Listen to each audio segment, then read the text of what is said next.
नमस्कार जोहार। चले जानते हैं झारखंड की ताज़ा खबरों को, लेकिन उससे पहले अगर आपने अभी तक इस चैनल को सब्सक्राइब नहीं किया तो सब्सक्राइब कर लें, जिससे कि आपको झारखंड की ताज़ा खबर रोजाना मिलती रहे। सबसे पहली खबर, झारखंड में स्थिति गंभीर हो जाने के बाद सरकारी अस्पतालों में सीधे रेफर नहीं कर पाएंगे निजी हॉस्पिटल, मापदंड किया गया तैयार। अब निजी अस्पताल मरीजों की स्थिति गंभीर होने पर सीधे सरकारी अस्पतालों को रेफर नहीं कर पाएंगे। मरीज की स्थिति और परिस्थिति दोनों को मूल्यांकन करने के बाद ही निजी अस्पताल मरीज को सरकारी हॉस्पिटल रेफर कर पाएंगे। यानी सभी मापदंडों को देखने के बाद यह भी देखना होगा कि मरीज सरकारी अस्पताल तक पहुंच पाएगा या नहीं। अगली खबर, झारखंड में सीएमओ के इलाके में सीआरपीएफ की एंट्री पर सियासत गरमाई। झारखंड मुक्ति मोर्चा का आरोप है कि राष्ट्रपति शासन की साजिश थी। बता दें कि 20 जनवरी को मुख्यमंत्री हेमंत सोरेन से ईडी की पूछताछ के दौरान मुख्यमंत्री आवास के पास भारी तादाद में सीआरपीएफ जवानों के पहुंचने की घटना पर विवाद छिड़ गया है। और सीएमओ ने राज्य सरकार के गृह विभाग और पुलिस मुख्यालय से पूछा है कि सीएमओ के पास प्रतिबंधित इलाके में 20 जनवरी को सीआरपीएफ जवानों की एंट्री कैसे हो गई थी। झारखंड मुक्ति मोर्चा की ओर से जारी प्रेस नोट में कहा गया है कि मुख्यमंत्री आवास के पास सीआरपीएफ के गैर कानूनी तरीके से एंट्री की गई थी।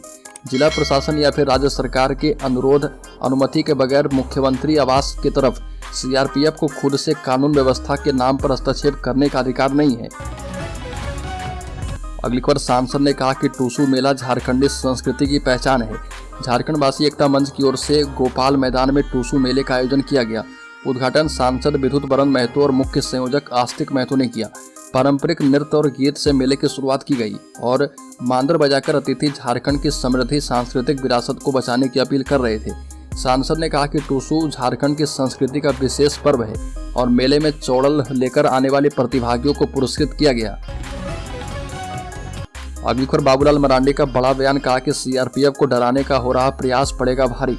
प्रदेश भाजपा अध्यक्ष बाबूलाल मरांडी ने राज्य सरकार की ओर से सीआरपीएफ के खिलाफ मुकदमा दर्ज करवाए जाने पर आपत्ति जताई है। सोशल मीडिया एक्स पर वीडियो पोस्ट कर कहा कि 20 जनवरी की रात मुख्यमंत्री आवास से सटे एलपीएन सहदेव चौक का ये वीडियो सामने आया है, जहां पर धारा 144 लगी थी और मुख्यमंत्री अपने अधिकारी के साथ कानून की धज्जियां उड़ा रहे थे। ईडी के अधिकारी को भाड़े पर लाए गए तीर धनुष से लैस लोगों से बचाने के लिए आए सीआरपीएफ अफसरों जवानों पर निषेधाज्ञा उल्लंघन का मुकदमा करने वाली रांची पुलिस अगर कानून सम्मत काम करती है तो पहले मुख्यमंत्री और उनके भाड़े के टट्टुओं के साथ ही वहां मौजूद पुलिस और प्रशासनिक अफसरों पर मुकदमा करे। अगली खबर, मुख्यमंत्री ने 7 श्रमिकों को झारखंड के विभिन्न वस्त्र उद्योग में नियुक्ति पत्र सौंपा। मुख्यमंत्री हेमंत सोरेन के नेतृत्व में झारखंड के वस्त्र उद्यमियों की ओर से आयोजित नियुक्ति पत्र वितरण समारोह में श्रम विभाग के द्वारा संचालित राज्य प्रवासी नियंत्रण कक्ष के सहायता से रेस्क्यू किए गए 7 श्रमिकों को झारखंड के विभिन्न वस्त्र उद्योग में नियुक्ति पत्र दिया गया और मुख्यमंत्री हेमंत सोरेन के हाथों से नियुक्ति पत्र मिला है। ये 7 श्रमिक झारखंड के पश्चिमी सिंहभूम, हजारीबाग, पलामू एवं गिरिडीह के रहने वाले हैं। अगली खबर, लोकसभा चुनाव 2024 की तैयारी शुरू। झारखंड में मतदाता सूची की गई जारी। भारत निर्वाचन आयोग के द्वारा पूर्व निर्धारित समय सारणी के मुताबिक झारखंड राज्य अंतर्गत मतदाता सूची का अंतिम प्रकाशन कर दिया गया। मुख्य निर्वाचन अधिकारी के रवि कुमार ने बताया कि आज राज्य के सभी मतदान केंद्र में मतदाता सूची का प्रकाशन किया गया है। मुख्य निर्वाचन पदाधिकारी के रवि कुमार ने बताया कि राज्य के सभी मतदान केंद्रों में मतदाता सूची का प्रकाशन किया गया है।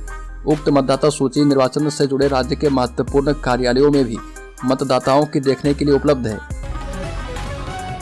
बड़ी खबर, कोर्ट का आदेश मानने को तैयार हो गई है गदर फिल्म की हीरोइन और फिर से वकील ने की है डिमांड। बता दें कि न्यायिक दंडाधिकारी डीएन शुक्ला की कोर्ट में चेक बाउंस मामले में आरोपित फिल्म अभिनेत्री अमीषा पटेल से जुड़े मामले में सुनवाई हुई है। तो सुनवाई के दौरान अमीषा पटेल के वकील ने कोर्ट को बताया कि अमीषा पटेल शिकायतकर्ता को पैसा लौटाने के लिए तैयार है, इसके लिए समय प्रदान किया जाए। इसके बाद कोर्ट ने अगली सुनवाई के लिए 29 जनवरी की तिथि निर्धारित कर दी है। अमीषा पटेल की ओर से समय मांगे जाने पर शिकायतकर्ता के वकील विजय लक्ष्मी श्रीवास्तव ने विरोध किया और उनकी ओर से कहा गया कि सिर्फ मामले को टालने का प्रयास किया जा रहा।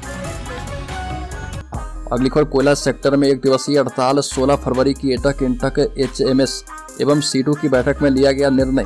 कोल सेक्टर के trade union AITUC INTUC HMS एवं सीटू की वर्चुअल बैठक हुई है और इसमें 16 फरवरी को कोयला सेक्टर में 1 दिवसीय हड़ताल करने का निर्णय किया गया है।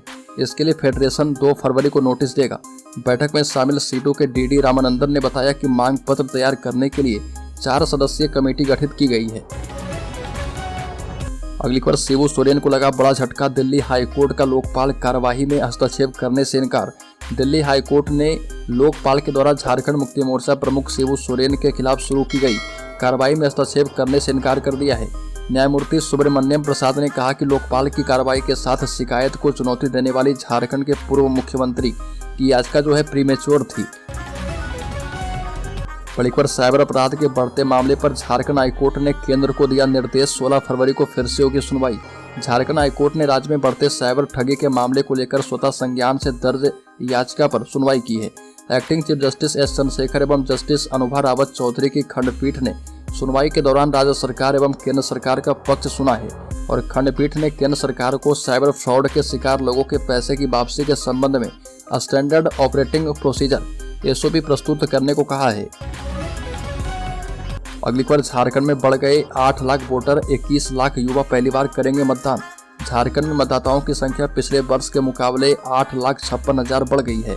5 जनवरी 2023 को प्रकाशित मतदाता सूची की तुलना में मतदाताओं की संख्या में 3% वृद्धि दर्ज की गई है और वर्ष 2024 की मतदाता सूची का अंतिम प्रकाशन करते हुए राज्य के मुख्य चुनाव अधिकारी के रवि कुमार ने बताया कि मतदाता सूची के अंतिम प्रकाशन के बावजूद नाम जोड़ने की प्रक्रिया जारी रहेगी। अगली खबर, झारखंड मुख्यमंत्री ने 2500 कौशल प्रशिक्षित युवाओं को दिया ऑफर लेटर। झारखंड के सत्तारूढ़ झारखंड मुक्ति मोर्चा सरकार राज्य के युवाओं को रोजगार देने के लिए लगातार प्रयासरत है। इसी क्रम में झारखंड के मुख्यमंत्री हेमंत सोरेन ने रांची में स्थित टेक्सटाइल उद्योग में नौकरी करने के लिए 2500 युवाओं को ऑफर लेटर दिया है और मुख्यमंत्री हेमंत सोरेन ने जब युवाओं को रांची के उद्योग में नौकरी के लिए ऑफर लेटर सौंपे तो उनके चेहरे पर खुशी देखते ही बन रही थी। अगली खबर, झारखंड की 65% मिट्टी पानी के कटाव से हो गई नष्ट। झारखंड राज्य की कुल भौगोलिक भूमि का 65% पानी के कटाव के कारण मिट्टी की क्षति हुई है। मिट्टी की उर्वरता में गिरावट तब होती है जब पानी के कटाव के कारण मिट्टी में पोषक तत्वों की मात्रा कम हो जाती है और पौधों के विकास पर प्रतिकूल प्रभाव पड़ता है। झारखंड में 54,987 वर्ग किलोमीटर भूमि जो है बंजर हो गई है और इसकी अम्लता समाप्त करने के लिए 3 से 4 क्विंटल प्रति हेक्टेयर प्रति वर्ष डोलामाइट की आवश्यकता होगी। बड़ी खबर, 10 महीने में भी झारखंड में 31% सड़कें ही बनी है। झारखंड में प्रधानमंत्री ग्राम सड़क योजना के कार्य की प्रगति अच्छी नहीं है। चालू वित्तीय वर्ष के पूरा होने को मात्र 2 महीने बचे हैं, जबकि योजना के लक्ष्य का आधा भी काम पूरा नहीं हो पाया। अब तक लक्ष्य का मात्र 31% ही काम हो पाया है। कार्य की प्रगति कम होने के कारण विभाग भी चिंता में है। इंजीनियरों को कार्य की प्रगति में तेजी लाने का निर्देश दिया गया है और ग्रामीण कार्य विभाग के प्रधान सचिव अजय कुमार सिंह ने भी Jharkhand state rural road development authority को कार्य प्रगति तेज करने का निर्देश दिया है। अगली खबर, झारखंड के मुख्यमंत्री हेमंत सोरेन ने कहा कि 100 वर्ष से भी अधिक समय से झारखंड से खनिज संपदा निकाली गई, लेकिन इसका पूरा लाभ राज्यवासी को नहीं मिला। दूसरे प्रदेश के लोगों के घर हमारे खनिज संपदाओं से रोशन हुए हैं और झारखंड के कोयला से दूसरे राज्य रोशन हुए और झारखंड अंधेरे में रहने को मजबूर हुआ। हमारी सरकार ने खनिज संपदा के अतिरिक्त भी कई विभिन्न क्षेत्रों में संभावना तलाशते हुए रोजगार सृजन किया है। बड़ी खबर, झारखंड की राजधानी रांची में केंद्रीय रिजर्व पुलिस फोर्स सीआरपीएफ के खिलाफ एफआईआर दर्ज करवाई गई है। आरोप है कि सीआरपीएफ ने मुख्यमंत्री आवास के पास सीआरपीसी की धारा 144 का उल्लंघन किया था। रांची सीओ ने गोंडा पुलिस स्टेशन में एफआईआर दर्ज करवाई है, जिसके बाद भाजपा नेता बाबूलाल मरांडी ने हेमंत सोरेन पर पुलिस का गलत इस्तेमाल करने का आरोप लगाया। इस बीच ईडी ने हेमंत सोरेन को एक और समन दिया है। अगली खबर, झारखंड के 13 जिलों में 31 नई एम्बुलेंस की जाएगी तैनाती, डायल 108 सेवा मिलेगी। राष्ट्रीय स्वास्थ्य मिशन के तहत राज्य में डायल 108 आपातकालीन सेवा के तहत एम्बुलेंस की तैनाती के आदेश दिए गए हैं। पुरानी कंपनी मेसर्स चिकित्सा हेल्थ केयर लिमिटेड की जगह पर अब सिकंदराबाद की नई company messrs EMRI green health services Secunderabad संचालन कर रही है। पुरानी कंपनी चिकित्सा को 2 दिनों के अंदर सिविल सर्जन के नेतृत्व में एम्बुलेंस को मोटरयान निरीक्षक के जांच के बाद हैंडओवर टेकओवर करने को कहा गया है।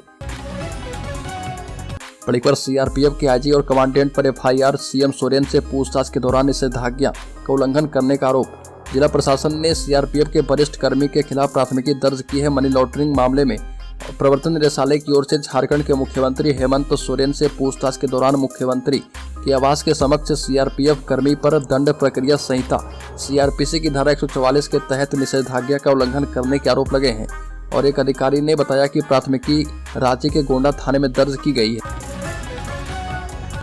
बड़ी खबर, दिल्ली हाईकोर्ट ने शिबू सोरेन की याचिका खारिज की। झारखंड मुक्ति मोर्चा सुप्रीमो ने लोकपाल की जांच को दी थी चुनौती। बीजेपी सांसद ने लगाए थे गंभीर आरोप। झारखंड मुक्ति मोर्चा के प्रमुख शिबू सोरेन ने लोकपाल की ओर से की जा रही जांच को दिल्ली हाईकोर्ट में चुनौती दी थी, जिसे कोर्ट ने खारिज कर दिया है।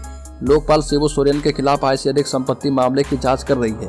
दिल्ली हाईकोर्ट के जस्टिस सुब्रमण्यम प्रसाद की अगुवाई में सुनवाई के दौरान शिबू सोरेन की ओर से सीनियर एडवोकेट कपिल सिब्बल और वकील प्रज्ञा सिंह ने अपना पक्ष रखा है, जबकि लोकपाल की ओर से solicitor general of India Tushar Mehta ने अपना पक्ष रखा। बड़ी खबर, राम मंदिर प्राण प्रतिष्ठा में शामिल हुए सुरेश महतो ने कहा कि ऐतिहासिक समारोह एवं शुभ घड़ी में शामिल होकर अभिभूत हूँ। पूर्व उप मुख्यमंत्री सह आजसू पार्टी के अध्यक्ष सुरेश कुमार महतो अयोध्या में भगवान श्री राम की प्राण प्रतिष्ठा समारोह में शामिल हुए। इस अवसर पर उनकी पत्नी नेहा महतो भी शामिल रही। सुरेश कुमार महतो ने कहा कि इस ऐतिहासिक समारोह एवं शुभ घड़ी में शामिल होकर अभिभूत हूं और अयोध्या का भव्य एवं दिव्य राम मंदिर समस्त देशवासी के सामर्थ्य और सक्षमता का अप्रतिम प्रतीक है। अगली खबर, मुख्यमंत्री हेमंत सोरेन ने पद सृजन के प्रस्ताव को दी मंजूरी। झारखंड में उर्दू के 7,322 पदों पर और सहायक आचार्य के पदों पर होगी नियुक्ति। झारखंड में उर्दू के 7,332 सहायक आचार्य की नियुक्ति होगी। मुख्यमंत्री हेमंत सोरेन ने 7,332 पद सृजन के प्रस्ताव को मंजूरी दी है।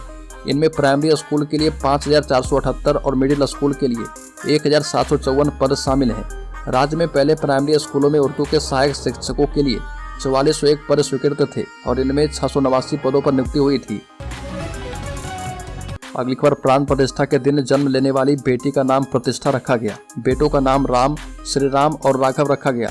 अयोध्या में प्रभु श्री राम विराजमान हो चुके हैं। इसका साक्षी पूरा देश बना और हर राज्य, जिले, गांव, कस्बे में लोग जश्न में डूबे थे। इस दिन को यादगार बनाने के लिए जहां एक और लोगों ने शादी की, एंगेजमेंट की, गृह प्रवेश समेत अन्य शुभ कार्य को अंजाम दिया, वहीं कई घरों में किलकारी गूंजी है। और इस दिन जन्म लेने वाले बच्चों का नाम जो है, इस दिन बेटी का नाम प्रतिष्ठा आराधना रखा गया, वहीं बेटों का नाम राम, श्री राम, राघव आदि रखा गया है। बड़ी खबर, मुख्यमंत्री हेमंत सोरेन को ईडी ने फिर से भेजा समन। 27 से 31 जनवरी के बीच पेश होने को कहा है। 20 जनवरी को 7.5 घंटे हुई पूछताछ। 20 जनवरी को मुख्यमंत्री हेमंत सोरेन से पूछताछ के बाद ईडी एक बार फिर से पूछताछ करेगी। ईडी की ओर से एक पत्र मुख्यमंत्री हेमंत सोरेन को भेजा गया है। पत्र में ईडी ने 27 से 31 जनवरी के बीच समय और स्थान बताने को कहा है। उनसे जमीन घोटाला मामले में पूछताछ होनी है और इससे पहले मुख्यमंत्री हेमंत सोरेन से 20 जनवरी को पूछताछ हो चुकी है।